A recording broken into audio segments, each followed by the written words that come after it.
L'honorable député de Saanich Gulf Islands. Thank you, Mr. Speaker. Merci, Monsieur le Président. Je reviens sur une question que j'ai posée le 18 octobre à l'automne dernier. La question arrivait 5 jours après que la Cour suprême du Canada ait jugé que 5 aspects de la loi d'évaluation environnementale du gouvernement dans le projet de loi C-69 avaient été invalidés par la Cour suprême du Canada. J'ai pratiqué le droit environnemental et j'ai travaillé au sein du gouvernement Mulroney. Et j'avais amené une ébauche de ce projet de loi au Conseil du Trésor pour que nous adoptions la loi qui a ensuite été adoptée en 1993.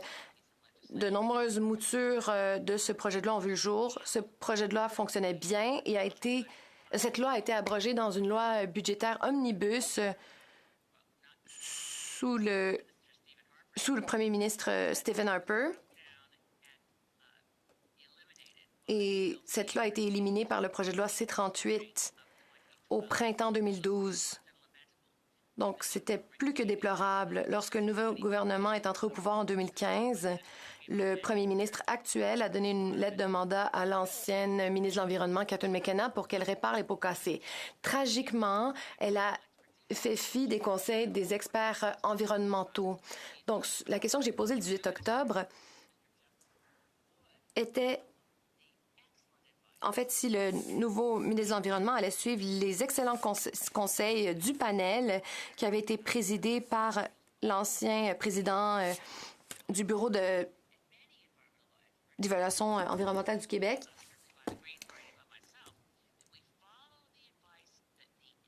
Et donc, nous devrions suivre les conseils. C'est-à-dire que l'objectif de cette loi est d'évaluer l'aspect environnemental des projets du gouvernement. Le panel avait dit donc les terres fédérales, l'argent fédéral ou les permis fédéraux. Et il y avait une autre liste de préoccupations. Tragiquement, le gouvernement a fait fi de ces conseils. Ils ont suivi les conseils de l'agence elle-même. Et le 18 octobre, j'ai posé la question au ministre. Aujourd'hui, la Cour suprême a donné une occasion en or au gouvernement. J'avais prédit que ceci se produirait. La Cour a invalidé les articles qui avait été créé par le projet de loi de Harper, le projet de loi C-38. Donc, cela avait affaibli nos lois environnementales tout en ne respectant pas les compétences du fédéral. Le ministre n'a pas répondu à ma question. J'ai peur qu'il tente d'apporter une solution facile. Et donc, je supplie le secrétaire parlementaire de nous dire que le gouvernement va bel et bien suivre les conseils du panel.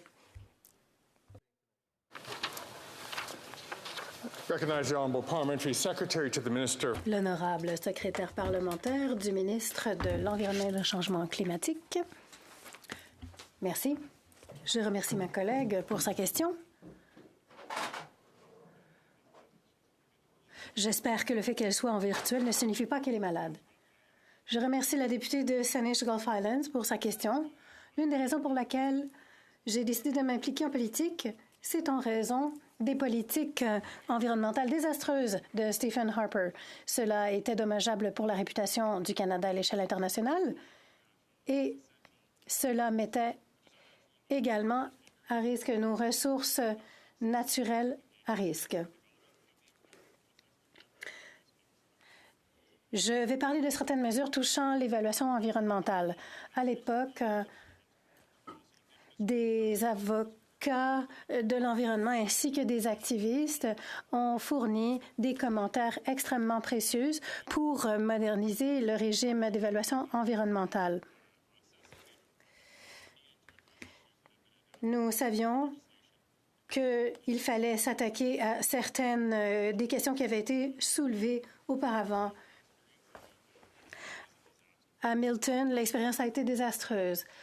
Les Canadiens ont demandé la restauration de la confiance envers le processus d'évaluation environnementale et des changements étaient manifestement nécessaires. La Cour suprême du Canada a émis un avis ne discrédite pas le processus et cela n'empêche pas le gouvernement fédéral d'exercer du leadership en la matière. En fait, le gouvernement peut mettre en œuvre de la législation touchant ce processus.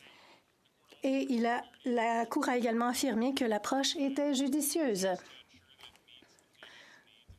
On s'assure que les besoins et les valeurs des Canadiens sont reconnus et que la charte est respectée. Cela correspond aux responsabilités de notre pays.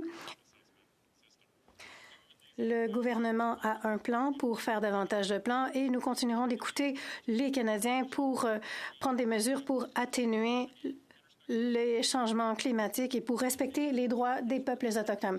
Le gouvernement travaille de manière rapide pour proposer des amendements législatifs qui sont nécessaires pour offrir de la certitude sur le plan réglementaire aux investisseurs et aux sociétés. Nous allons continuer à collaborer avec les provinces et territoires, les groupes environnementaux, le secteur, etc., pour faire de bonnes évaluations environnementales et nous voulons respecter les droits des peuples autochtones, faire croître l'économie, etc.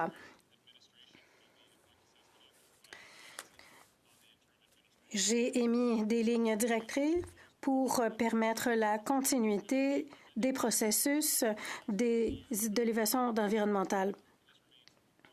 Il s'agit d'une priorité pour le gouvernement du Canada et pour le ministre de l'Environnement. Merci, Monsieur le Président. L'honorable député de Saanich Gulf Island. Merci, Monsieur le Président. Voici la tragédie. À nouveau, le gouvernement a ignoré l'avis du groupe d'experts. Les consultations publiques qu'ont mené ce groupe d'experts a été extraordinaire. Toutes les provinces et territoires ont été consultés. Des milliers de personnes ont été consultées. Cet avis a été ignoré par l'ancien ministre de l'Environnement et cela fait en sorte que le processus n'a pas fonctionné. Il me reste seulement 30 secondes et si le gouvernement agit trop vite et adopte des mesures dans la loi d'exécution du budget, eh bien, on peut dire que ce n'est pas sous la consultation.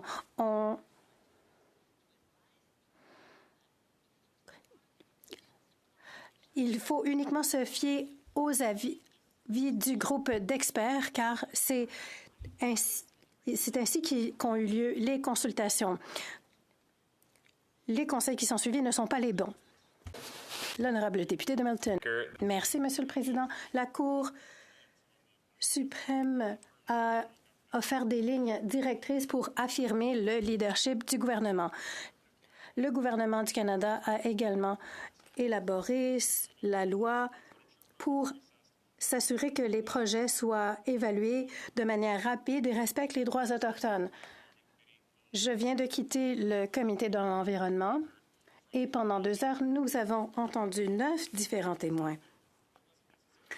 Il n'y a pas nécessairement eu un consensus sur tous les sujets, mais il n'y avait que 9 personnes. Donc, d'entendre des milliers de Canadiens dans un processus de consultation, c'est important de noter qu'il n'est pas possible d'avoir un consensus sur toutes les questions.